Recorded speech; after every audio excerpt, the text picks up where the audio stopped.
Fear shot through her as he tore at her clothes with brutal force. "Dibia, stop! Please!" she begged, struggling against him. But he didn't stop. He took what he wanted, ignoring her cries, her pain, her tears. When he was done, he leaned over her trembling, broken form and whispered coldly into her ear, "I own you, Nonye. Let this be the last time you question me. You will conceive and bear me a child soon. That's the only reason you're here." Nonye had always dreamed of a fairy tale love, but she never imagined it would come so quickly and so unexpectedly. When her aunt Dili introduced her to Dibia, a wealthy businessman in his 40s, she had been hesitant.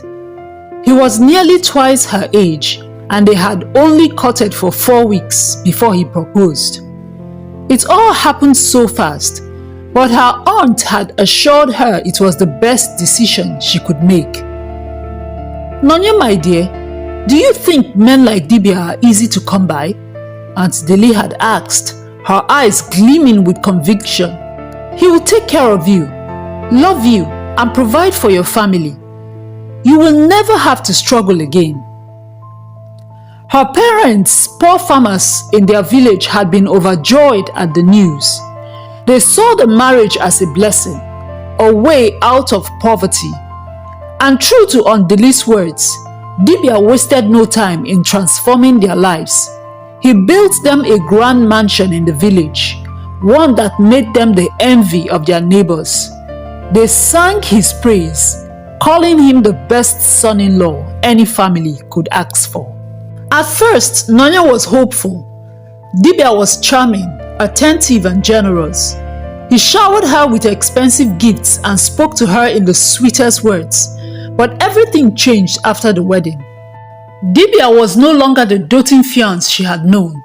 His eyes, once warm and inviting, now seemed cold and distant. The gentle way he used to hold her hand had been replaced by an unsettling stiffness, and the worst part, he barely spoke to her unless necessary. If she asked him questions, his responses were brief and clipped. If she expressed any dissatisfaction, his gaze would darken and she would feel an unexplainable fear clutch at her chest. One evening as she served him dinner, she mustered the courage to speak. "Dibia, have I done something wrong? You've changed. You barely talk to me anymore." He looked up from his plate, his expression unreadable. "Eat your food, Nonye." His voice was flat, emotionless. The man who had once whispered sweet nothings into her ears now spoke to her as though they were mere acquaintance. Nonye tried to talk to Aunt Dili about it, but her aunt dismissed her concerns with a wave of her hand. "Marriage is not always sweet, my dear," she said. "You will adjust. Dibia is a good man, and you should count yourself lucky. Do you know how many women wish to be in your position?" Nonye wanted to believe her, but deep down, something about her husband scared her. She couldn't explain it, but she felt like she was living with a stranger.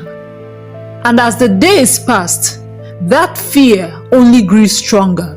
Aunt Dili was a woman of mystery. She had been estranged from her family, choosing instead a life of luxury and independence. She lived in a grand estate, a compound so vast it housed 2 separate mansions. People talked about her wealth, but no one truly knew the full extent of it. But there was one thing she had kept hidden from everyone: her children. "There is something you need to know," her aunt said as she led Nonye through a back entrance. "But you must promise me on your life that you will never speak of this to anyone." Nonye hesitated. "Aunt Dili, what is it?" Aunt Dili stopped in front of the other mansion, her hand resting lightly on the ornate iron door handle. "My children live here. Twins, a boy and a girl. The boy is autistic and the girl, she was born with severe developmental issues. The world will not be kind to them, Nonye. That is why I have kept them here, safe, away from prying eyes." Nonye's heart clenched. "I never knew you had children, Aunt Dili." No one does, and I intend to keep it that way. I do not need anyone's pity. People in this world look at children like mine and talk. They speak of curses and of God's punishment. I will not let my children be seen as anyone's burden or misfortune. Nanya swallowed. I understand, Aunt Lily. I won't tell anyone. But who takes care of them? I have a living nurse who takes care of them. They have everything they need. Nanya nodded slowly, but deep inside, something unsettled her. Why has her aunt chosen to reveal this to her? And why the secrecy even within the family? There was something more to this story that Nanya dared not ask. Not yet. She was somehow grateful though her aunt trusted her enough to tell her such secret. But what she didn't know was that Aunt Dili was also Dibia's mistress. Nanya and Dibia had been married for 8 months now. Yet, not once had she conceived.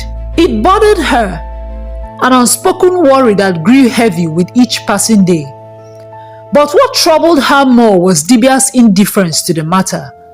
He never once expressed concern, never asked if she wanted to see a doctor, never made her feel it was something to be addressed. Then one evening, Nanya found the courage to speak to him about it. Dibia, she said, I was thinking it's been 8 months now. I haven't conceived. Maybe we should see a doctor, just to be sure everything is fine. Dibia barely looked up from his plate. He took a slow sip of his drink before responding. The children will come when the time is right. There's no need to rush. Nanya bit her lip, frustration simmering beneath her skin. But what if this is not something you need to worry about? He said, and that was the end of the conversation. Just like every other time she tried to bring up anything important, Dibia dismissed it with an air of finality that left no room for argument. But his detachment didn't stop at their childlessness. He was never home. He was always out of town, traveling for business, gone for weeks at a time. Even worse, he had completely isolated her from the outside world. Her family members were not allowed to visit. He had made that clear earlier on. Your family needs to understand that you're a married woman now, he had told her one evening when she asked if her mother could come and stay for a few weeks. This is your home. You don't need unnecessary distractions. She had also been forbidden from making friends. Whenever she mentioned meeting someone new, Dibia would shake his head in disapproval. What do you need friends for? He had asked coldly. Your place is here. Everything you need is provided for. Friends will only fill your head with nonsense. Late at night, she would lie in bed, staring at the ceiling, wondering what kind of life she had married into. And more than anything else, she couldn't shake the unsettling feeling that there was something deeply wrong with her husband, something she couldn't quite put into words. Dibia was not the man he pretended to be. To the outside world, he was a wealthy businessman with powerful connections. But in the shadows, he was known as the Don, a feared and untouchable kingpin in the world of human trafficking, kidnapping, and ritual killings. He had been in the business since he was 20, prying on young, vulnerable girls with the promise of financial prosperity for their families. Some he smuggled across Africa and Europe into prostitution. Others he sold to ritualists for sacrifice. He was a ghost. The authorities had been after the Don for years, but no one knew what he looked like. That was his power. That was his protection. Aunt Dili had once been his victim. She had just been another girl in his trafficking ring. But there was something about her that intrigued him. Instead of selling her off, he kept her for himself. But there was a condition. He made her take a covenant, a binding oath that tied her to him forever. Dibia owned her, body, soul, and destiny. Their offspring were Dibia's sacrifice to renew his wealth and invincibility to the authorities. Complications during childbirth had left Dili barren, unable to conceive again. Since she couldn't bear any more children, Dibia demanded a relative from her, someone young who could bear him more children, more sacrifices to renew his wealth, to keep his empire strong, and to ensure that no authority could ever touch him. One night, Dibia had tied her to the bed, his face void of emotion as he raised the knife over her. She tried to scream, to struggle, but her body was frozen in place. Just as the blade came down, she jolted awake, glancing around the room. It was just a dream, she told herself, a horrible, unsettling nightmare. Dibia was a mystery, yes, but he would never harm her. At least, that was what she needed to believe. She shook off the feeling and went about her day, pushing the eerie sensation to the back of her mind. But the unease lingered like a shadow she couldn't shake. A few days later, while shopping at the supermarket, she met Joy. Joy was warm, friendly, and easy to talk to, something Nonye had been starved of for months.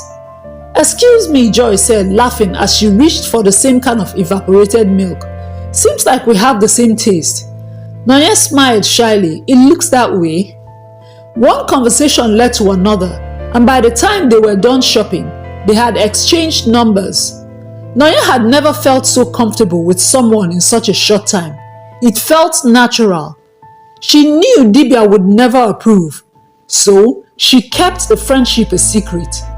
Over the weeks, she and Joy grew close, texting every day and talking about everything, except for Nonye's marriage. That part she kept vague. Joy had invited her many times, but Nonye always found an excuse to decline. Then one evening, she and Dibia sat in the living room watching the news. The anchor's voice was grave as she reported, "The recent wave of ritual killings has left authorities baffled as young girls continue to disappear." Nonye noticed it immediately. Dibia stiffened, his grip on the armrest tightened. Then, without a word, he got up and walked out of the room. Nonye frowned. "Dibia," she called after him, but he didn't respond. She turned back to the screen. Images of missing young women flashed across it. A cold chill ran down her spine. Why had he reacted like that? For the first time, Nonye allowed herself to truly acknowledge the fear that had been gnawing at her for months. Something about her husband scared her. One afternoon, Nonye sat alone in the living room, lost in thought. How had she agreed to marry someone she barely knew in such a short time? The unease that had been eating her refused to subside. Determined to get answers, she made her way into their bedroom. She searched through drawers, cabinets, looking for anything that might offer some insight into the man she had married. Then her eyes landed on the wardrobe. She grabbed a chair and climbed up, reaching for anything that might be hidden away. As she felt around the top shelf, her fingers brushed against something hard, a briefcase shoved deep inside the corner. Her heart pounded as she pulled it down and set it on the bed. Taking a deep breath, she unlatched it. Inside, she found stacks of old newspaper cutouts, each bearing the same name, The Dawn, the most wanted criminal still at large. Nonye's breath caught in her throat as she flipped through them. Each article detailed the horrifying crimes of a faceless man who had evaded justice for years. She grabbed her phone with trembling hands and took screenshots, forwarding them to Joy. Meanwhile, across town, Joy sat beside her husband, Detective Dele, gripping her phone tightly. "Dele, you need to see this," she said, handing him her phone. Dele's eyes narrowed as he read through Nonye's messages. Where did she find this? "In her house," Joy whispered, "in her husband's things." Dele exhaled sharply. He had been after the Dawn for years. He and his partner had followed lead after lead, but the criminal always remained a ghost. A year ago, they had come close. A young woman had escaped from a trafficking ring. She had crossed paths with the Dawn once, but she had never fully seen his face. Still, She had provided enough details to give the authorities some idea of his operations. Since then, her identity and whereabouts had been kept a secret to ensure her safety. A few days later, Joy and Dele invited Nonye over to their house. She left home under the pretense that she was going to visit her aunt. Once she arrived, Dele wasted no time. "Nonye, we need your help," he said. "We need to find out how your husband is connected to all of this." Nonye swallowed hard. "What do you need me to do?" Dele pulled out a small device. "This is a bug. You need to place it inside his phone. With this, we can listen to his conversations." Nonye hesitated. "That's dangerous. If he finds out, I know," Dele said. "But this is the only way to confirm our suspicions. You can do this, Nonye. We need your help." After several failed attempts, Nonye finally got her hands on Dibia's phone and inserted the device. Dele and his partner Peter began monitoring his calls. Then the breakthrough came. Dibia was the mastermind behind the terror that had plagued the country for years. However, they needed concrete evidence before making a move. Dele decided to wait for Dibia's next human trafficking operations. But there was one thing he couldn't risk: telling his wife. He feared that she might tell Nonye. Such information could cause her to panic and react unpredictably, which could spook Dibia and ruin everything. Dibia was out of town as always. The loneliness in the grand empty mansion was suffocating. So, Nonye decided to visit her aunt. She needed a familiar face, someone who could offer her some kind of comfort, even if she could never fully confide in her. Upon arriving at Aunt Dele's compound, she was met with an unsettling sight. Her husband's car was parked outside. The driver was fast asleep in the front seat, his head tilted awkwardly against the window. Nonye glanced around, searching for Dibia's ever-present bodyguard, but he was nowhere to be seen. A sense of unease settled in her stomach. She hesitated before walking towards the house. Maybe there was a logical explanation.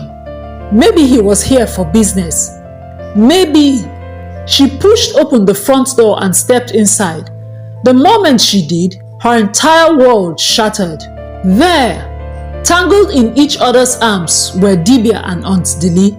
Their moans filled the air, oblivious to her presence.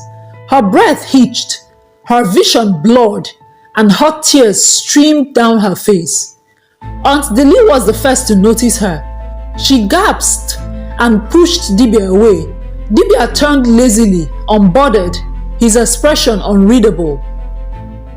Nonye didn't wait for any explanation. There was nothing left to say. Her heart pounded painfully in her chest as she spun on her heel and ran. Dibia didn't return home for 2 days. When he finally walked through the doors, he looked as indifferent as ever, as if nothing had happened. Nonye's rage boiled. "Dibia, I saw you. I saw you with my aunt. How could you do this? With my own aunt?" Dibia didn't flinch. He simply stared at her, then exhaled. "You will learn to keep your mouth shut, Nonye. I deserve an explanation. What kind of husband are you?" Dibia's eyes darkened, and before she could react, he grabbed her wrist and yanked her forward. Fear shot through her as he tore at her clothes with brutal force. "Dibia, stop! Please!" she begged, struggling against him. But he didn't stop.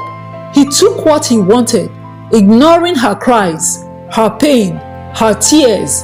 When he was done, he leaned over her trembling, broken form and whispered coldly into her ear, "I own you, Nonye, just like I own Dele. Let this be the last time you question me. You will conceive and bear me a child soon.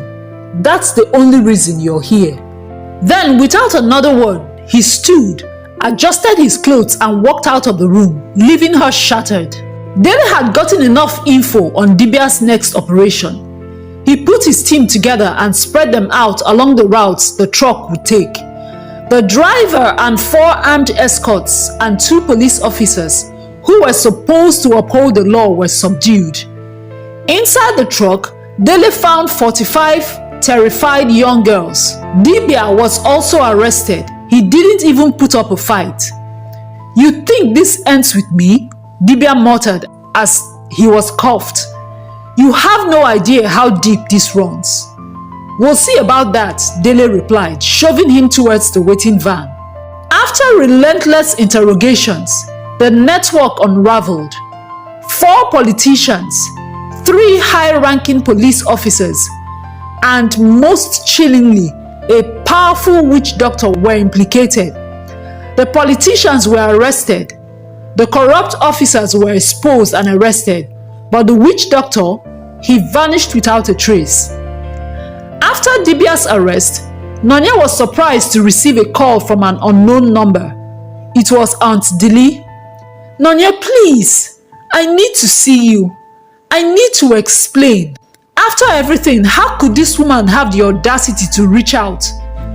"I have nothing to say to you," Nonye snapped. "But you need to hear what she has to say," Joy had told her. "If she's reaching out now, there must be a reason."